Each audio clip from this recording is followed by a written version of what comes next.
ఆంధ్ర పెళ్లి భోజనం తిందామా? నాకు పర్సనల్‌గా ఆంధ్ర మీల్స్ అంటే చాలా ఇష్టం. బెస్ట్ పార్ట్ ఆఫ్ ఆంధ్ర భోజనం ఏంటి అంటే, ప్రతి పెళ్ళిలో తిరుపతి ప్రసాదం పెడతారు. ఫస్ట్ అయితే బ్రెడ్ హల్వా పెట్టారు. తర్వాత పూర్ణాలు, లైక్ తెలంగాణలో అయితే పూర్ణాలు అంటారు, ఆంధ్రాలో ఏమంటారో. అండ్ స్వీట్ పెట్టారు, మిర్చి బజ్జీ, ఇంకొక చిన్న కట్లెట్ లాంటివి పెట్టారు, అది నేను తినేసా.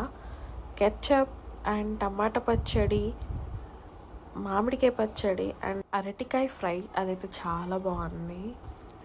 Baby corn 65 and veg pulao పెట్టారు. దాంట్లోకి పన్నీర్ అండ్ మష్రూమ్ కర్రీ, దాంతోపాటు లైక్ రైతా కూడా బాగుంది. నేనైతే నెయ్యి కోసం వెయిట్ చేశాను, ఎందుకంటే పూర్ణంలో మంచిగా నెయ్యి వేసుకొని తిందామని చెప్పి ఫుల్గా నెయ్యి వేసాక ఒక బైట్ చేసా, చాలా బాగుండే. అండ్ పాపడ్, దాంతోపాటు గుమ్మడి వడియం, ఎంతమందికి తెలుసు. నెక్స్ట్ మై ఫేవరెట్ ఉల్వా చారు, చాలా బాగుండే. ఇవన్నీ తిన్నాక ఇంకా అన్నం అస్సలు పట్టలేదని చెప్పి